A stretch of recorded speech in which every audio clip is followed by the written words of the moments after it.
बार समित Patra press conference में क्या कुछ करे वो सुन लेते हैं। प्रकार से वो लगातार प्रेस कॉन्फ्रेंस करते हैं और मोदी जी भारतीय जनता पार्टी के ऊपर आक्षेप लगाने का प्रयास उनका रहता है। आप याद करिए जिस प्रकार से एक सेंसेशनलाइज करने का प्रयास उनका रहता है, इस प्रकार से बोलते हैं जैसे पता नहीं पहली बार कोई सुन रहा हो, कितना बड़ा खुलासा हो रहा है। मुझे याद है 2019 से पहले राफेल को लेकर इसी प्रकार राहुल गांधी प्रकट हुए थे कि बहुत बड़ा खुलासा होने वाला है, अब पूरे विश्व में हलचल मच गया है, चौकीदार चोर है, इत्यादि इत्यादि। कोविड के समय में भी इसी प्रकार से प्रेस कॉन्फ्रेंस वैक्सीन को लेकर राहुल गांधी करते थे, मगर बाद में सुप्रीम कोर्ट में जाकर कान पकड़ करके माफी मांगनी पड़ती थी और माफीनामा भी लिख कर दिया है कि सॉरी मी लॉर्ड, मुझसे गलती हुई है। तो ये राहुल जी का एक तरीका है भारतवर्ष के ऊपर हमला करने का और भारत के जो स्ट्रक्चर्स भारत को बचाते हैं उसके ऊपर हमला करने का। आज जो एक मुद्दा सामने आया है, सुबह से मीडिया में हम सब देख रहे हैं, एक कंपनी को लेकर उसके ऊपर कुछ केस है, यूएस में केस चल रहा है, आक्षेप प्रति आक्षेप है। हम लोगों का स्पष्ट मानना है जहां तक कंपनी और कंपनी का केस का विषय है, कंपनी उस पर अपना स्टेटमेंट जारी करेगी, कंपनी उस पर अपना बचाव स्वयं करेगी। Law will take its own course. मगर जिस प्रकार से आज डॉक्यूमेंट्स सामने रखे गए, सुबह से मीडिया में हमने भी डॉक्यूमेंट्स देखे, the public, in fact, because the documents are in the public domain, people of this country have also seen the documents. बिजली को लेकर, बिजली के सेल को लेकर, सेल परचेस को लेकर जो एग्रीमेंट है और स्टेट डिस्ट्रीब्यूशन कंपनीज एसडीसीज के साथ जो एग्रीमेंट है, उसको लेकर यह पूरा मुद्दा है। यूएस और भारत, इन दोनों के बीच इलेक्ट्रिसिटी का लेन देन, दो कंपनियां हैं, एक भारत की कंपनी है, एक यूएस की कंपनी है, और भारत के 4 राज्य हैं। ये 4 राज्य कौन कौन से हैं, जिनका नाम यूएस के कोर्ट में भी आता है और भारतवर्ष में तमाम चैनलों ने उन 4 राज्यों के नाम को उजागर किया है। यह पूरा मामला जुलाई 2021 से फरवरी 2022 के बीच का है।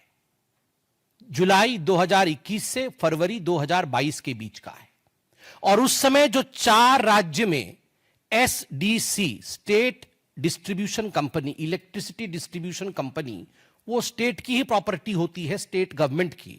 छत्तीसगढ़ की सरकार, छत्तीसगढ़ में किसकी सरकार थी?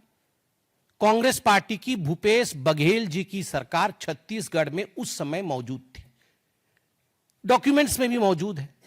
उस समय आंध्र प्रदेश में जहां सबसे ज्यादा लेन देन के विषय में चर्चा हुई, दीज आर ऑल एलिगेशंस, ये जो तथाकथित लेन देन के विषय में बातचीत हुई है, सर्वाधिक आंध्र प्रदेश में हुई है। किसकी सरकार थी आंध्र प्रदेश में? क्या भारतीय जनता पार्टी की सरकार थी? नहीं। क्या हमारी समर्थित सरकार थी? नहीं। किसकी सरकार थी? वाईएसआरसीपी की सरकार थी। उस समय तमिलनाडु में, क्योंकि तमिलनाडु का नाम भी इसमें आता है, उनके स्टेट डिस्ट्रीब्यूशन कंपनी का नाम आता है। किसकी सरकार थी? डीएमके, आपके सहयोगी स्टालिन जी की सरकार थी, डीएमके की सरकार थी। उस समय उड़ीसा में किसकी सरकार थी? बीजेडी की सरकार थी। तो स्वाभाविक रूप से ये चारों राज्य जिसका जिक्र डॉक्यूमेंटेशन में सामने आया है, यूएस में सामने आया है, उन चारों राज्य में ना तो हमारे मुख्यमंत्री थे और ना ही हमारी समर्थित सरकार थी, कांग्रेस और उनके सहायक दलों की सरकार थी। और आज राहुल जी ने अपने प्रेस कॉन्फ्रेंस में कहा है कि उन्हें कोई आपत्ति नहीं यदि किसी भी पूर्व मुख्यमंत्री से या उनके पूर्व नेता से पूछताछ हो, तो ठीक है, भूपेश बघेल जी से पूछताछ हो, हमें भी कोई आपत्ति नहीं है। ये चारों राज्य के जो मुख्य नेता हैं, जिनके अंडर में इलेक्ट्रिसिटी बोर्ड इत्यादि रहा होगा, इनके मुख्यमंत्री हो, उनसे पूछताछ करें, हमें काहे की आपत्ति होगी? आप केस करिए ना, आप केस करिए, बिल्कुल पूछताछ करिए। और आपने एक बोर्ड दिखाया, बिजली का बिल आपका और मुनाफा उनका। तो तमिलनाडु में बिजली का बिल भारतीय जनता पार्टी की सरकार तो नहीं दे रही थी ना, बिजली का बिल तो डीएमके की सरकार दे रही थी। ठीक उसी प्रकार छत्तीसगढ़ में जुलाई 2021 से फरवरी 2022 के बीच में बिजली का बिल मोदी जी की सरकार तो जनरेट नहीं कर रही थी, बिजली का बिल तो भूपेश बघेल जी ही जनरेट कर रहे थे। तो पैसा मोदी जी के जेब में कैसे चला गया? पैसा तो वहीं के मुख्यमंत्री और वहां के एसडीसी के कंपनी के जेब में जाएगा ना। आपके मुताबिक आपने कहा मुनाफा उनका, तो उनका कौन है? उनका तो ये चारों राज्य में, हमारा कोई नहीं है, उनका तो आप ही के हैं। तो इसका जवाब राहुल जी आप दीजिए। राहुल जी ने आज बार बार कहा मोदी जी की क्रेडिबिलिटी खत्म हो गई, मोदी जी आज से क्रेडिबल नहीं रहे, अडानी के पीछे मोदी जी खड़े हैं इसलिए आज से उनकी क्रेडिबिलिटी ग्लोबल स्तर पे खत्म हो गई। राहुल जी कान खोल के सुन लीजिए, ये मोदी जी की क्रेडिबिलिटी को समाप्त करने की चेष्टा और कोशिश कोई आप पहली बार नहीं कर रहे हैं। सन 2002 से मोदी जी की क्रेडिबिलिटी को ध्वस्त करने की चेष्टा आप, आपकी माताश्री और आपकी पार्टी लगातार कर रही है। मौत के सौदागर से तुम नीच हो, पाकिस्तान में जाकर मोदी को समाप्त करना है, से चौकीदार चोर है तक, ऐसे 100 गालियां मैं गिनवा सकता हूं जहां आपने कहा कि मोदी की क्रेडिबिलिटी खत्म हो गई है और मोदी के इमेज पर डेंट पड़ गया है। मगर राहुल जी, जब आप पीसी कर रहे थे और जब मैं पीसी कर रहा हूं, तो हमारे देश के आदरणीय प्रधानमंत्री नरेंद्र मोदी जी की क्रेडिबिलिटी आज इतनी हाई है कि हमारे देश से कोसों मील दूर, हजारों मील दूर दूसरे देश में आज हाईएस्ट सिविलियन अवार्ड उन्हें दिया जा रहा है। यह है मोदी की क्रेडिबिलिटी। ना मौत के सौदागर से मोदी जी की क्रेडिबिलिटी पे डेंट पड़ा, ना चौकीदार चोर है कहने से मोदी जी की क्रेडिबिलिटी पे डेंट पड़ा, क्योंकि देश की जनता जानती है कौन क्रेडिबल है और किसकी क्रेडिबिलिटी नहीं है। देश की जनता सटीक भाव से जानती है। बंधुगण,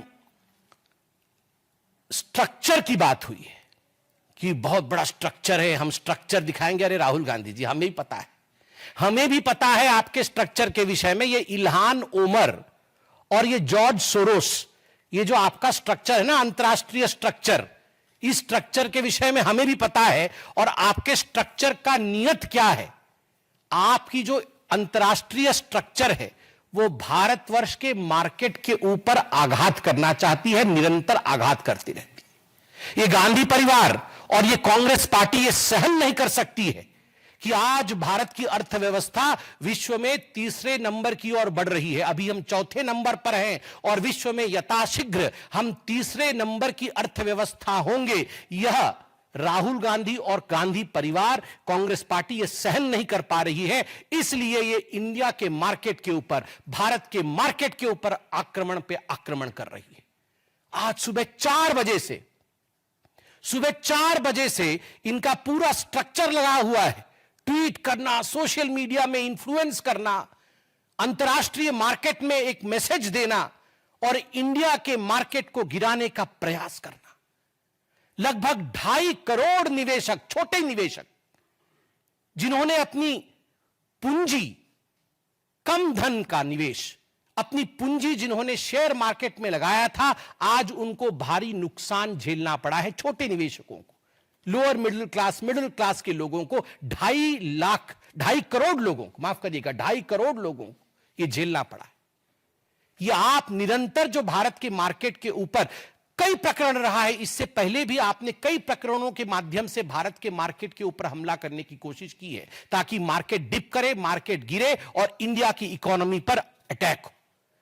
और राहुल जी, आपने आज कहा कि अडानी के पीछे मोदी है, तो हमारा भी सवाल है, यदि अडानी के पीछे मोदी है तो क्या कारण है कि कांग्रेस के सरकार के समय, भूपेश बघेल जी के सरकार के समय छत्तीसगढ़ में 25,000 करोड़ रुपए का निवेश अडानी की कंपनी ने किया? क्यों लिया आपने 25,000 करोड़ रुपए का निवेश जब आपकी सरकार थी छत्तीसगढ़ में? जब राजस्थान में अशोक गहलोत जी की सरकार थी, 65,000 करोड़ 65,000 करोड़ रुपए का निवेश अडानी की कंपनी ने राजस्थान में अशोक गहलोत जी के समय उनके सरकार में किया था। क्या कारण था? कर्नाटक में जब कांग्रेस पार्टी की सरकार थी और अभी भी कांग्रेस पार्टी की सिद्धरमैया की सरकार है, अडानी की कंपनी ने 1 लाख करोड़ रुपए का निवेश करने का वादा किया था। मैं अभी रिसर्च करके आया नहीं हूं कितने का निवेश हुआ है, वह भी हम निकाल लेंगे। छत्तीसगढ़ में और बाकी राज्यों में तो हो गया है, मगर कर्नाटक में 1 लाख करोड़ का निवेश करने का वादा किया था। बंगाल में 35,000 करोड़ रुपए का निवेश है, बंगाल में आपका सांठगांठ है। आंध्र प्रदेश में 60,000 करोड़ का निवेश है, तमिलनाडु में 4500 करोड़ का निवेश है।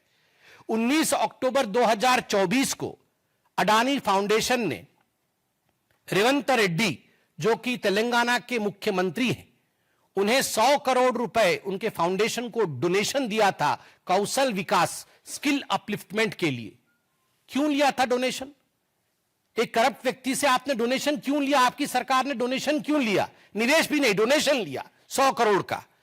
23 जनवरी 2024, 23 जनवरी 2024, रेवंत रेड्डी जी, जो कि तेलंगाना के मुख्यमंत्री हैं, वर्ल्ड इकोनॉमिक फोरम में वो लीड करते हैं और तेलंगाना की कांग्रेस की सरकार 12,400 करोड़ का एमओयू साइन करती है अडानी ग्रुप के कंपनियों के साथ।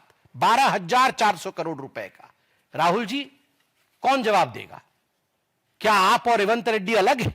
क्या आप और अशोक गहलोत अलग है? क्या आप और भूपेश बघेल अलग है? या इनका जवाब भी आप ही को देना पड़ेगा? मैं आज राहुल जी से पूछना चाहता हूं, और हमने भी 12 वर्ष से मैं प्रवक्ता के पद पे मैं अब देख रहा हूं कि चाहे 2G का केस हो, चाहे CWG का केस हो, कोल स्कैम हो, इन सभी विषयों को लेकर भारतीय जनता पार्टी उस समय कोर्ट में जाती थी। अरुण जेटली जी हमारे बीच में नहीं है, प्रभु उनके आत्मा को शांति दे। देश विदेश के एक कद्दावर नेता और एक बहुत बड़े स्थापित वकील थे। हर केस में वो लड़ते थे, केस साबित होता था, इन्वेस्टिगेशन होती थी, हम आधार को लेकर लड़ते थे। और मैं आज राहुल गांधी से पूछना चाहता हूं, जिस प्रकार हम केस करते थे, केवल प्रेस कॉन्फ्रेंस नहीं करते थे, आप केस करिए ना, आप केस करिए, कोर्ट जाइए। और मुझे आज तकलीफ हुई इस बात से, आपने अपने पीसी में, आप देश के एक सांसद हैं, छोड़ दीजिए कि आप किसी पार्टी के अध्यक्ष रह चुके हैं, मगर आप एक सांसद हैं, और आपने कहा कि इस हिंदुस्तान में, इस भारतवर्ष में हमें कांग्रेस पार्टी को कोर्ट का भी काम करना पड़ रहा है, जुडिशियरी, आपने पर्टिकुलरली जुडिशियरी शब्द का इस्तेमाल किया कि मीडिया भी अपना काम नहीं कर रही है, मीडिया का काम भी कांग्रेस कर रही है बहुत हद तक, और जुडिशियरी का काम भी कांग्रेस कर रही है। वाह, बेल पे बाहर मां बेटे और जुडिशियरी का काम कर रहे हैं। आधे लोग तो बेल पे बाहर हैं और ये जुडिशियरी का काम कर रहे हैं। बताइए, इस पे तो कंटेम्प्ट ऑफ कोर्ट होना चाहिए, सुओ मोटो कॉग्निजेंस लेना चाहिए कि जुडिशियरी का काम कर रहे हैं। और आज तो मुझे बड़ा दुख लगा, हमारे एक पत्रकार बंधु ने 3 सवाल क्या पूछ लिए, उनसे ऐसे झेप गए कि ये बीजेपी का। अरे भैया, पत्रकार है, आप भी तो हमसे पूछेंगे। अभी राहुल गांधी ने ऐसा कहा, कभी हम गुस्साते हैं? कभी नहीं भैया, आपका कर्तव्य है, आपका काम है, आप सवाल पूछेंगे। और वहां बोल रहे हैं आप बीजेपी का सवाल पूछ रही है। बीजेपी का सवाल नहीं है, वाजिब सवाल था, उत्तर नहीं है, इसलिए आप झेप गए थे। राहुल जी कह रहे थे इंडिया हाईजैक हो गया है। गलत, टेंस गलत है, पास्ट टेंस में होना चाहिए था, फ्यूचर टेंस और प्रेजेंट टेंस में नहीं। इंडिया हाईजैक हो गया था। गांधी परिवार, ये नकली गांधी परिवार उसके हाईजैकर थे। कमांडो ने मुक्त कराया है हाईजैकिंग से। अब भारत का जो इकोनॉमिक जहाज है वह रनवे पे 2014 से रफ्तार से दौड़ करके अब 35,000 की फुट की ऊंचाई पर उड़ान भर रहा है, तीसरे नंबर की इकोनॉमिक शक्ति बनने जा रहा है। तो Rahul Gandhi, India is not hijacked, India was hijacked. Today India is soaring high as far as economy is concern. और बार बार बोलते हैं जेपीसी कर देंगे, जेपीसी बना देंगे। सरकार कहीं बनती नहीं है, कहीं सरकार बनती नहीं है तो जेपीसी बनाकर ही खुश हो जाते हैं। तो बोलते चलो जेपीसी ही बना देंगे, सरकार तो बन नहीं रही है। और जेपीसी बना दीजिएगा तो वहां क्या, कोई बोतल फोड़ रहा है, कोई हाथ तोड़ रहा है, कोई मुंह फोड़ रहा है, यही चलता है इनके जेपीसी में। लोकसभा सत्र से पहले ये इनका पुराना ड्रामा है। अब राहुल गांधी जी को देखिएगा, पहले दिन 25 तारीख को पूरा ड्रामा और नौटंकी शुरू कर देंगे।